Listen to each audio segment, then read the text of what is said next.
Good day, America. Hello to all my friends and pals right here in coastal southern Maine. It's New England. I call it northern New England. It's Portland, Maine. We're here on Commercial Street. This is Frank Margel. Hello to, hello to America and to all my friends and pals right here in beautiful downtown Portland, Maine. On Commercial Street, February 25, 2015. It's Wild Wednesday, and wanted to have a chit chat with you today. Down here off of Commercial Street, low tide. Now, take a look at the. Let me try to acquaint you. Maybe you've been here once or twice. I'm not affiliated with these businesses, but we got Long Wharf here. That's Moulton Street. If you continue up north, up Moulton Street, of course, it's a one-way from Commercial Street. But if you were a walker, well, you'd walk right up there and you take a little left, and then you're on Exchange Street, and then Exchange Street heads right up to Congress Street. And this is our fair city, and I wanted to bring you out and about today and show you some of the activity that's going on our Wild Wednesday. There's not a whole lot, but there is some activity, and I wanted to give you a picture of the piers down here at low tide, and look at that. It's rather amazing to see how much ice and snow has accumulated under these piers and these docks, and give you a view of this beautiful day. It's about 20 degrees in the sun. There's very little wind, but there's a slight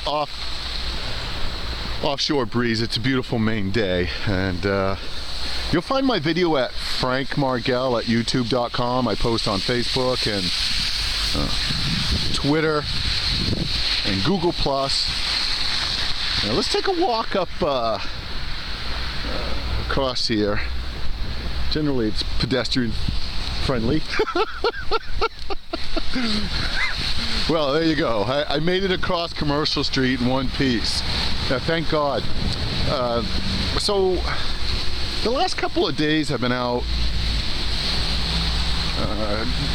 going over the weather and doing some freelance videos from different aspects of Portland and Cape Elizabeth, but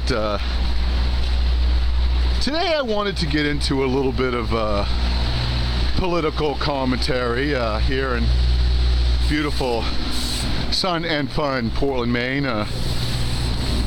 It's been really cold, but it's warmed up. But look, there's been a lot of scuttlebutt being thrown around on some of the local talk stations today, and some of it's really noteworthy. And from what I can gather, the issue seems to be Portland has some pending lawsuits. The state, I'll give you a little bit of freelance history. Check your own facts. It's a freelance video. We're up on Exchange Street now, but the city of Portland and the state aren't really seeing eye to eye with the DHS. All of this is coming to somewhat of a political headstorm, or a perceived political headstorm. However, it's apparent that there's some lawsuits and some political issues involved with this perceived immigration policy. And how does Portland enforce by a Fed mandate its social welfare programs? And on the radio today, it seemed to focus in once again, and it's talk radio, and not everybody on talk radio is a conservative or a liberal. or an independent, and not everybody really knows exactly where this is headed, but there seems to be some talk on it. So let me try to give you a street side view of Portland on Exchange Street and try to give you my 2 cents. And it's like no opinion in the world, but Portland, Maine has a large caring city and a short budget, and there's been some knuckle dragging. That's just a joke. I don't think there's been knuckle dragging, but there's been some policy reviews and budget constraints and some shifts in how the state is going to pay and supplement Portland's welfare rolls. And again, it kind of seemed to fall on the shoulders of Portland's leaders and our mayor here, Mayor Brennan. And apparently the numbers aren't matching up. And the big question is can Portland afford its welfare rolls? I think that's really what it gets down to. We may have a safe haven for a lot of folks, but recently our jails have had to get emergency funding. Check your facts.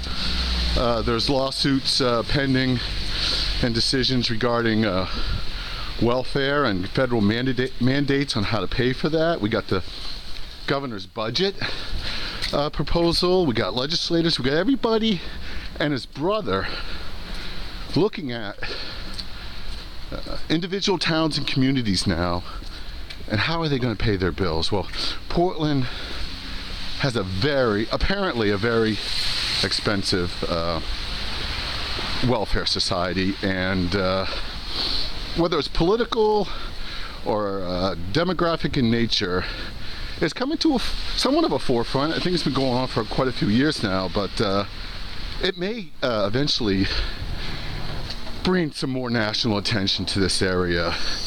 And who ultimately is responsible for their welfare rolls? Is it the federal government? Is it the state government? Or is it the city and towns and municipalities, excuse my wording there, the municipal organizations? Let's try that. Is it their responsibility? And should the burden for funding the welfare rolls fall on the local taxpayers? That's a big bucket of worms. Because there seems to be, and I've been chatting about this, check your own facts, there seems to be a shift from Big Brother and big government mandates and federal mandates. Seems to be the shift in policy and new budgets where we can't afford that. We can't afford that form of governing. We can't afford that type of government policy, so we have to change it. And the way it's come about is by re-electing Paula Page and shifting some of our priorities here in Maine to a more conservative way of doing business. Does that mean that all the liberals are up in arms and all the independents are up in arms? No, I think a lot of folks in Portland may not have publicly come out and spoke on these issues, but I think almost everybody can agree that it's expensive in this economy to pay their bills, keep their businesses open, and continue to watch Big Brother tax and spend like there's no tomorrow. So I think Portland residents, the people of Portland are are valuable citizens with a good mindset. It may be, in my opinion, more liberal, but I think there's enough conservatives and independents and enough conservative-minded liberals, if there is such a thing, a blue dog liberal, is there such a thing, where we can get enough of a shift here in Portland and provide for those in need, and provide for our businesses, and provide for economic growth and development. And the money's just not pouring in like it was a few years ago, and we all know what happened. So it's a necessary shift. I'll keep you posted on this. My solution would be limit the amount of spending to those that truly need it. And that seems to be what a lot of folks are saying on both sides of the aisle. But what's your opinion? If you have one, you can go ahead and send me a comment at frankmargel@youtube.com. I'd love to hear from you. Once again, I post on Facebook, Twitter, and Google+, and there's our fair city, and there's the City Hall. Yeah, well, look, we're here at 119 Exchange Street, and there's Old Glory up there. So let's take a minute and pledge, and then I'll let you go. Go ahead and pledge with me, if you like. I pledge allegiance to the flag of the United States of America and to the republic for which it stands, one nation under God, indivisible, with liberty and justice for all. Look, you have a great Maine day. This is Frank Margel from the streets of Portland, Maine. February 25th, 2015. It's a wild Wednesday, and that's my political commentary for you today. If I struck a chord with you, go ahead and send me a comment. I'd love to hear from you. Once again, you have a great Maine day, and I will keep you posted. Thanks again for watching my video and sending me comments. Take care for now.